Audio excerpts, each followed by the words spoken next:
اسلم ایک بہت کامیاب اور امیر تاجر تھا۔ اس کے پاس بڑی بڑی فیکٹریاں، چمکتی ہوئی گاڑیاں اور ایک عالیشان بنگلہ تھا۔ لیکن اتنی دولت کے باوجود اس کے دل میں ایک عجیب سا خلا تھا، جیسے کوئی چیز اب بھی نامکمل ہو۔ وہ اکثر اپنی کھڑکی سے باہر دیکھتے ہوئے سوچتا کہ کیا زندگی کا مقصد صرف پیسہ کمانا ہی ہے۔ ایک دن اسلم اپنی گاڑی میں دفتر جا رہا تھا کہ راستے میں اس کی نظر سڑک کنارے بیٹھے ایک بوڑھے سبزی فروش ہاشم پر پڑی۔ ہاشم کے چہرے پر گہری تھکاوٹ اور مایوسی تھی۔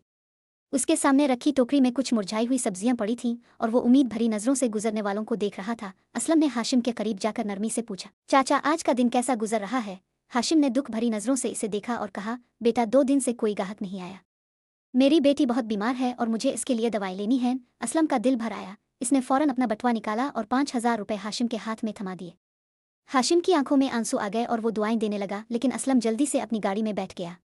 جیسے ہی وہ وہاں سے روانہ ہوا، اسے اپنے دل میں ایک ایسی خوشی اور سکون محسوس ہوا جو اسے اپنی بڑی سے بڑی کاروباری کامیابی پر بھی کبھی نہیں ملا تھا۔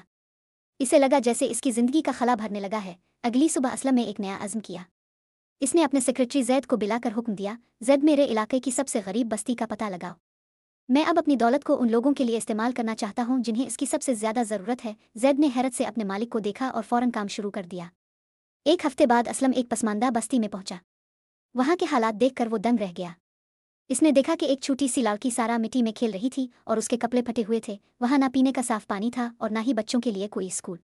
مرد بے روزگاری کی وجہ سے پریشان بیٹھے تھے۔ اسلم نے وہاں تبدیلی لانے کا فیصلہ کیا۔ اس نے سب سے پہلے ایک اسکول کی بنیاد رکھی۔